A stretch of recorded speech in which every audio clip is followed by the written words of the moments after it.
My name is Harriet Robinson. I was born in Eufaula, Alabama, but I've lived in Charleston most of my life. I was a school teacher for many years, and then I got into tourism, and then my mother was sick, and I came home to take care of her, and then I went into tourism full time. I take the narratives and the stories of the enslaved, and I present a tour from the perspective of the enslaved.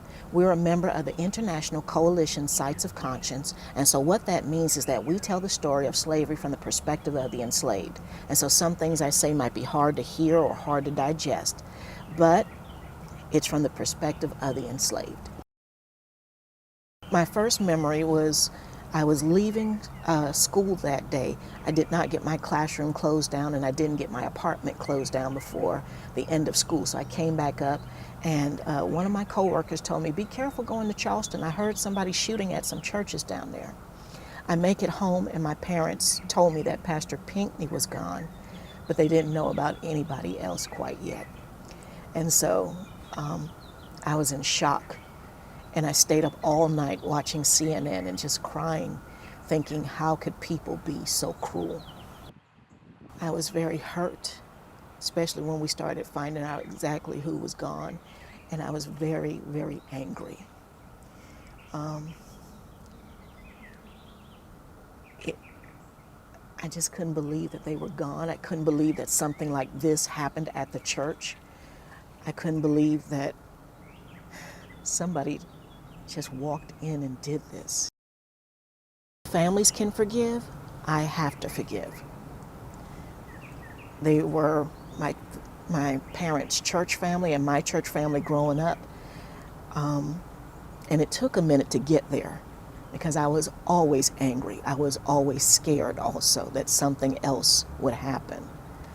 But if the families could forgive, I have to forgive. No, that's a constant fear because you don't know who you're next to. You don't know who's in a crowd. You don't know if you're encountering somebody with an issue. So it's a constant at the back of my mind. Just make sure that nothing happens. What I find positive that came out of this is that more people are wanting to hear the story, wanting to hear the background, wanting to know what happened. More people are embracing other people. You still have some people who don't, and that's fine, but more people are coming here to learn. More people are coming here to see what things were like at that time. More people want to know about the story. We have visitors from all over the world, and some of them hadn't even heard of the story.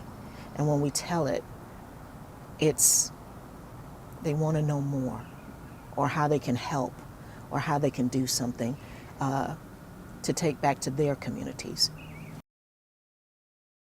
I was working in the downtown area. I worked for the Charleston Museum, so I was at the Joseph Manigault House, and honestly, and I was over at the Hayward Washington House, and honestly, I was very afraid. It's just because they hadn't caught him yet, and you didn't know who, or if it was more than one person, you didn't know who did what, and so it was a real time of fear. And then I had to get over it kind of quickly.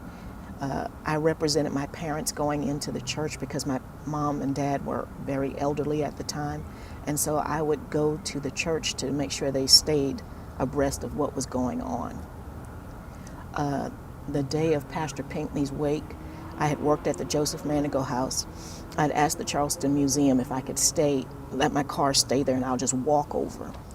And when I got to the church, Mr. Charles Williams asked me if I could recognize some of the people.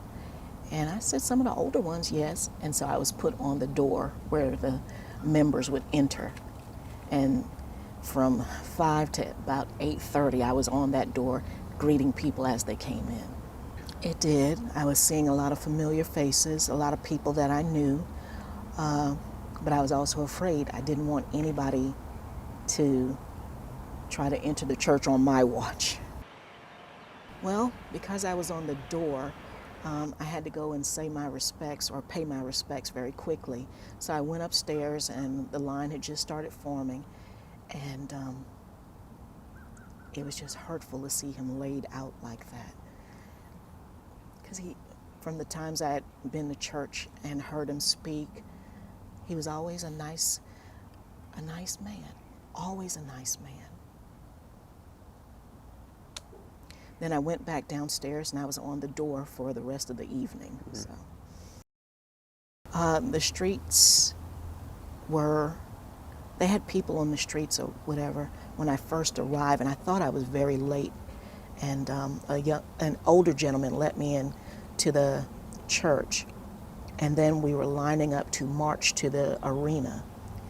And I remember it being very hot, and it was still numb. I didn't like the feeling of being afraid. But I knew I had to represent my family, and so I went. I went to the arena. I have footage of where President Obama was coming in, and by that time the streets were like empty on that side. We could see it in the arena when they were filming it. East Bay Street, all of that was like empty, and we saw his motorcade coming in. The arena was very crowded. I was on the floor, not in the stands or whatever.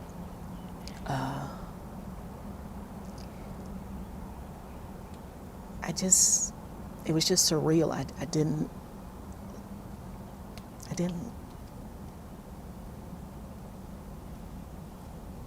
It was just awful that happened to him. Well, I came out here to a Charleston Tourism Association meeting, and at the time Toby Smith was giving us a tour, and we were in the house and she was pulling out pictures, and she basically explained that the young man who committed the massacre had been out here 1 month before, and he had been over to the great burial grounds. He was in front of the big house here, and he was also in front of Transition Row. And so I found that to be very, very intriguing, because I had heard he was downtown. I had heard he had been at the College of Charleston and all over, but I didn't know he was out here.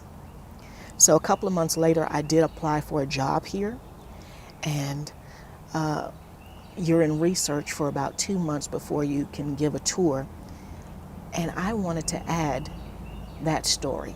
That's something that stuck out to me. That's something that meant something to me. And I wanted to make sure that that story was always told. Sometimes it's sadness. Sometimes it's unbelief. They didn't know he was out here. Sometimes it's more of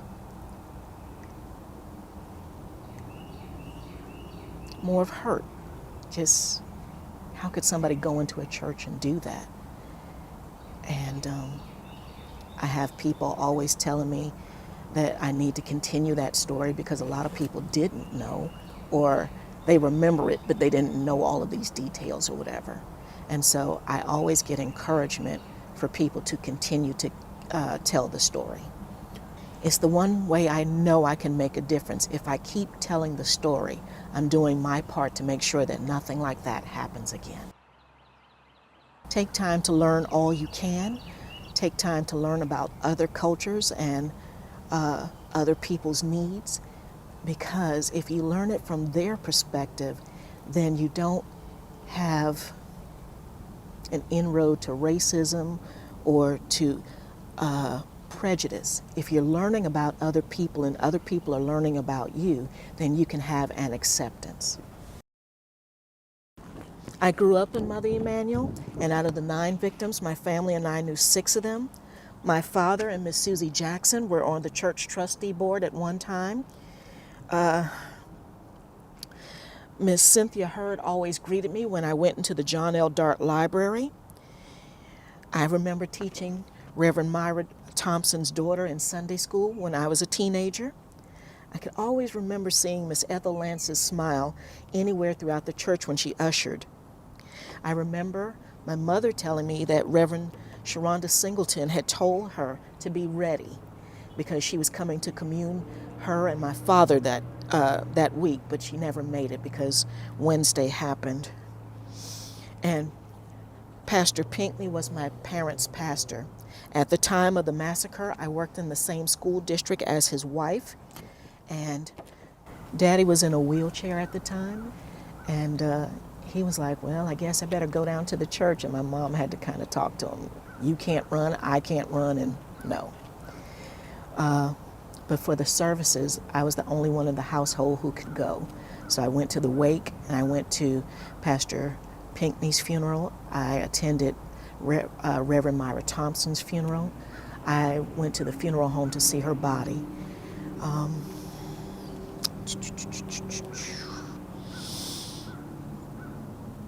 didn't get to go to many of the other ones, but I do remember those three. Where my father is buried in the church burial ground, he's a couple of rows over from Miss Ethel Lance. Well, I'm doing a little something different. We're trying to get together an art response tour where you would come out here and respond artistically to the narrative. So maybe I would have a couple of notebooks ready, and children or adults could sketch something based on what they've heard here.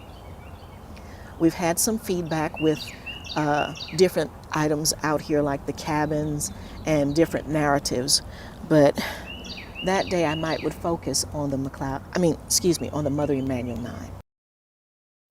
This is an important story. This is a story that touches many, many people, and what I get from it was that the families did something very brave, and they chose to forgive. This city didn't go up in the flames. Nobody tore this city up. And it had to be hard to forgive.